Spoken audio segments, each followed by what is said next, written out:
Okay, so are you ready to dive in? I'm ready. Because today we're tackling a big one, Oh, yeah? the future of money. Sounds fun. Yeah, it's fascinating stuff. We've got Luke Groman's insights to unpack Okay. and a white paper too. Cool. And we're going to explore how all of this stuff might completely change the world economy. I mean, who knows what the future holds, but yeah. Yeah, exactly. But it's fun to think about, and it might even change your own Oh, pocketbook. yeah, for sure. This Yep. is about real-world stuff, power Yeah, dynamics. exactly. And Groman, he doesn't really hold back. No, he doesn't. He says the US dollar is facing some serious challenges. Like, he really paints this picture of the dollar losing its grip as the world's reserve currency. I mean, think about what that means. The And- implications are huge. Yeah, it's mind-blowing. Absolutely. And he says the US is over $36 trillion in debt, Yeah. and expansionary economic policies, rising global powers. China. Yeah, China and Russia putting even more pressure on the dollar. Yeah, yeah. So what you're saying is those rising prices we've all been seeing might be just the beginning. Well, it's a possibility. We need to think about it. Yeah. But, okay, here's where it gets interesting. Groman talks about markets as, get this, psychological engines. Oh, okay. He's saying that sometimes what people believe about a currency Yeah. can become like a self-fulfilling prophecy. Oh, okay. I see. So how does that actually work? Well, think about it this way. If everyone expects the government to just keep printing money, Yeah. they start acting accordingly. Okay. Taking on more risk, prices keep going up, and then all of a sudden you've got this feedback loop. Mm-hmm. And it's hard to control. It's like a big game of chicken. And Groman thinks this game might be getting out of control. Well, he uses the 2008 financial crisis as an Mhm. example. Yeah. He argues that after all those bailouts, quantitative easing, Uh-huh. markets started expecting more of the same. Right. So it created this really dangerous situation where investors might be taking on too much risk. Oh, so even if things look stable on the surface, this underlying psychology could be setting us up for a major shock. That's what he's saying. And, get this, he says U.S. national security agencies are now aware of this. Wait, really? Even the folks at the Pentagon are worried. So this isn't just some, like, fringe economic theory. Yeah. Like, if national security is getting involved, this is serious. Yeah, it raises the stakes. And it gets more interesting. Look at what China and Russia are doing. Groman points out they've been accumulating real assets. Like what? Gold, Okay.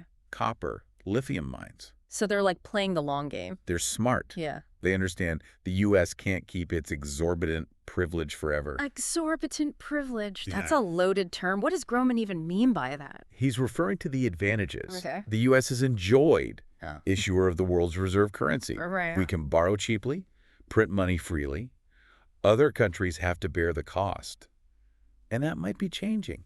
And that's why he sees gold as such a critical piece. Okay, let's talk about gold. I've always been a little skeptical. Yeah, the gold bug thing. Yeah, but Groman's take is pretty interesting. Right. He calls it the original proof of work, Okay. this neutral store of value.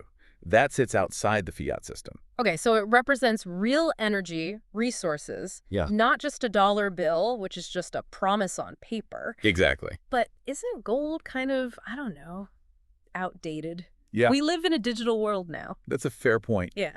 But Groman says gold's lack of digital bells and whistles Uh-huh. is what makes it so appealing. Oh, interesting. Think about it. Endless money printing, Yeah. geopolitical maneuvering. Gold is a tangible asset with a history. So it's like a safe haven, Yeah. a way to preserve your wealth. When everything else feels uncertain. Exactly. Okay. I see that. And what was that about J.P. Morgan? Hoarding gold? I feel like I read something. Yes. Groman brings that up. Yeah. JP Morgan, a Wall Street player, starts amassing huge quantities of physical gold. Now that's got to mean something. Yeah, a few years back. Are they seeing something the rest of us aren't? Right. Yeah. Groman suggests smart money is starting to hedge Oh, against the dollar. okay. Seek refuge in a more timeless asset. So maybe gold isn't so crazy after all. Right. But what about Bitcoin? Groman seems to think it could be even more important than gold. Yeah. Doesn't that seem a little out there? I mean, Bitcoin's so volatile. How could it ever replace the dollar? Okay, this is where things get really mind-bending. Groman argues that Bitcoin, it's decentralized Okay. and finite nature. It makes it Yeah. the ideal solution for a new world order. Hold on. You're saying the U.S. government might embrace Bitcoin? Yeah, The same government that's cracking down on crypto. it sounds crazy. But Groman makes a case. Okay. He points to a few things. You remember those statements Trump What made? about Bitcoin? Yeah. And what about the Treasury exploring stablecoins? And then there's the whole approval of Bitcoin ETFs. So he's saying while we're focused on the headlines, Right yeah, there might be something bigger going on. behind the scenes. Yeah. Okay. It's like watching a magician work. He thinks the U.S. government might be stockpiling Bitcoin. To reassert its economic dominance. Exactly. That's wild. Yeah. But if he's right, the implications are enormous. Imagine U.S. dollar backed by Bitcoin instead of just debt. Total paradigm shift. Yeah. And Groman argues a Bitcoin standard could help the U.S.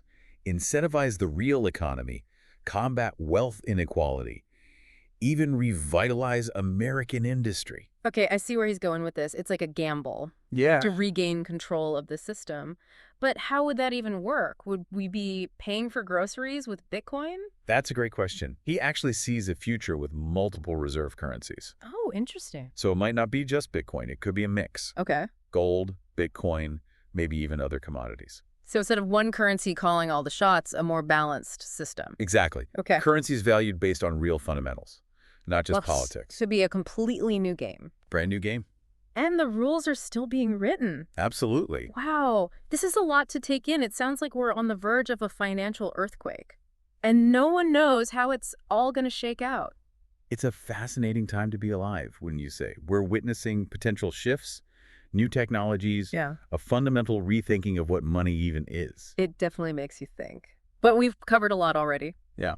Let's take a break, come back to this in part 2, dive into that Digital Dollar Project white paper, explore some alternative perspectives. Sounds good. Okay, so Lick Groman paints a pretty radical picture of the future of money.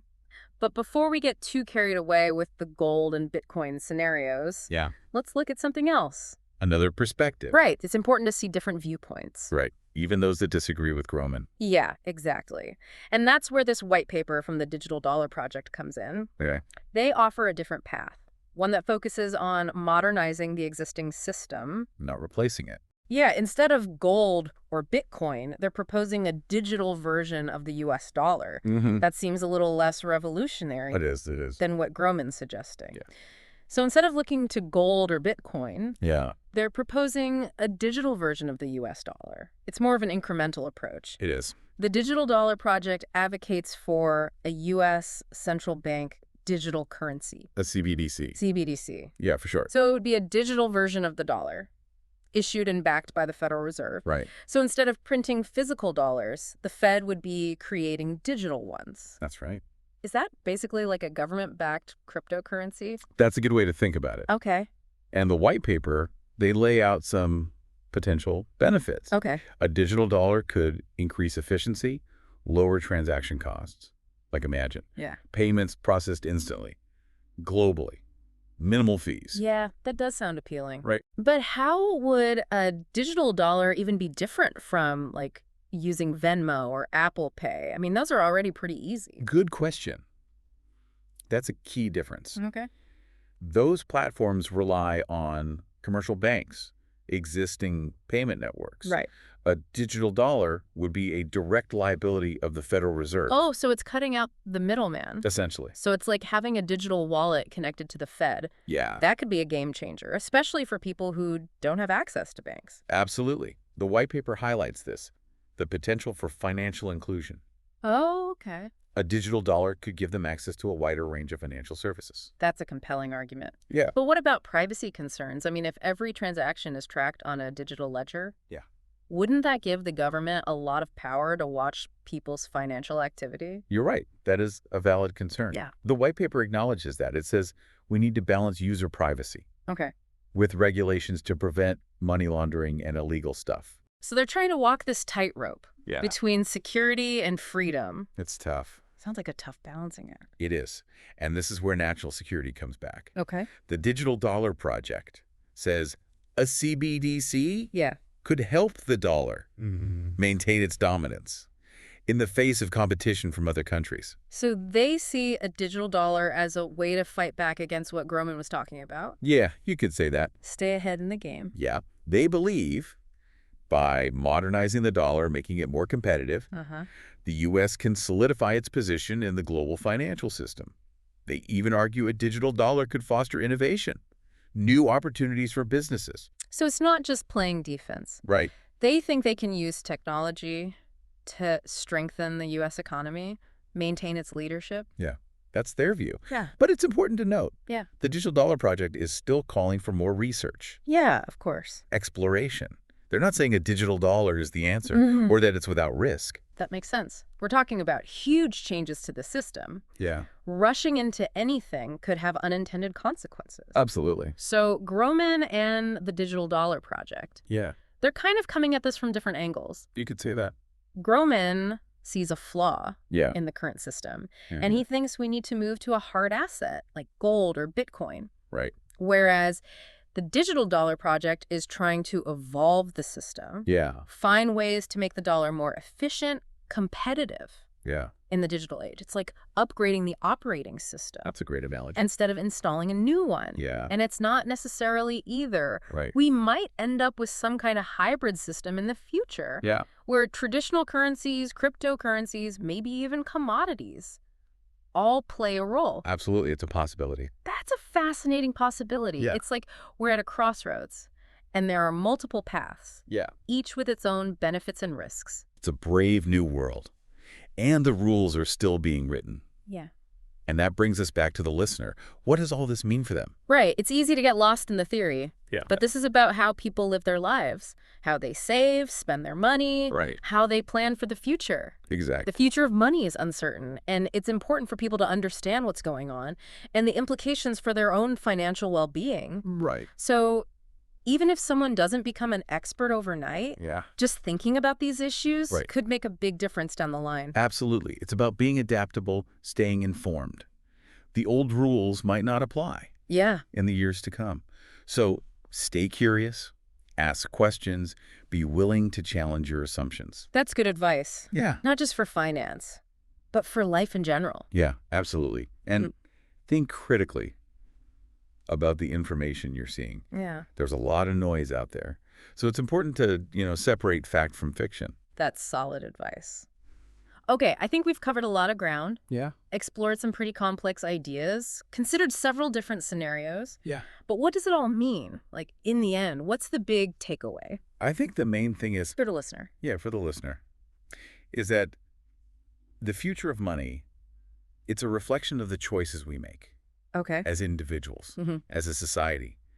The decisions we make today will shape what happens tomorrow. That's a powerful thought. It means we all have a role to play. Exactly. And that's what makes this topic so fascinating and important. Okay, well, I think we've done a good job of unpacking those choices. We did our best. Yeah, but before we wrap up, Yeah. let's take a step back. Yeah. Imagine some possible outcomes of this revolution. What are some scenarios for the future of money? That's a great question. Let's explore those scenarios in part 3. Okay, so we talked about the dollar declining, gold and Bitcoin rising, a digital dollar. Yeah, it's a lot to process. It is, it is. But what would the world actually look like if some of these predictions came true? I mean, it's fun to imagine, right? Totally. It's like we're standing at the edge of something brand new. So let's play what if. What if Groman's right? And we end up with this world, multiple reserve currencies. Oh, type polar world. Yeah. What would that mean for the average person? Well, for one, more volatility. I wouldn't have just the dollar. You might have a bunch of currencies all competing. A real roller coaster. Oh, okay. So more competition, but also more uncertainty. Yeah, that's a possibility. But couldn't it lead to more innovation, too? Maybe. If countries are all competing Yeah.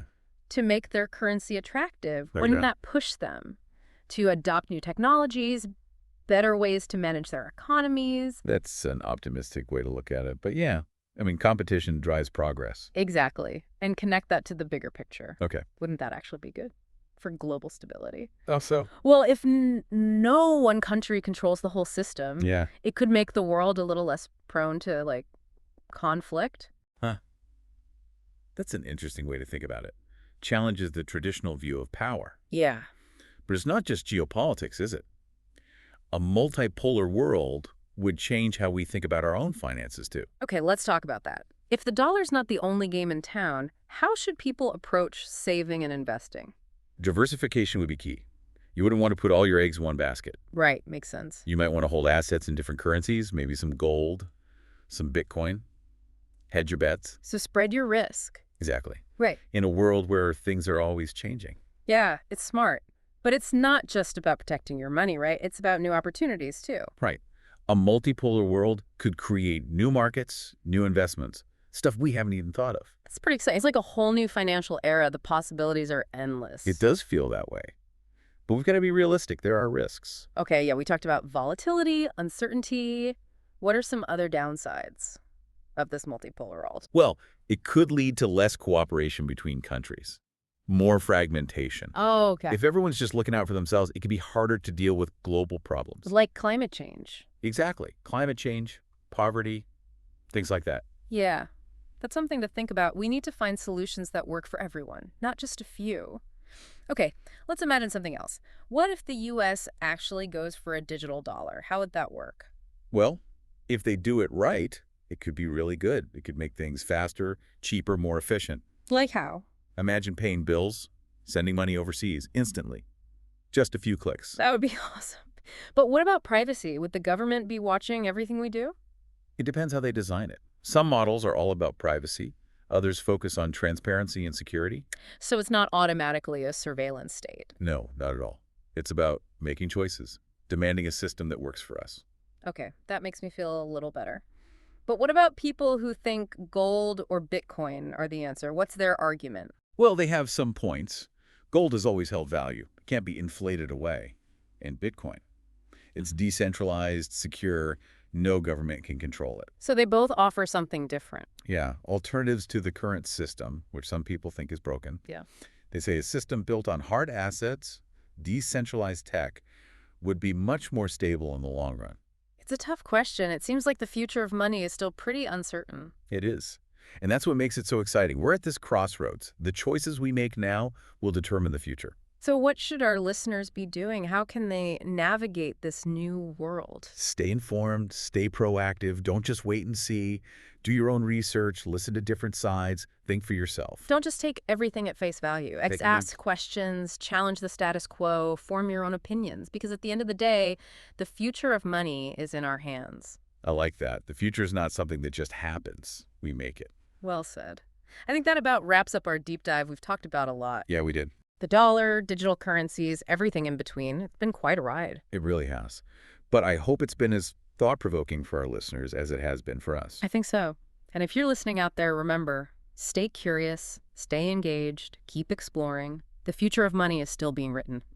And your voice matters. So until next time on The Deep Dive.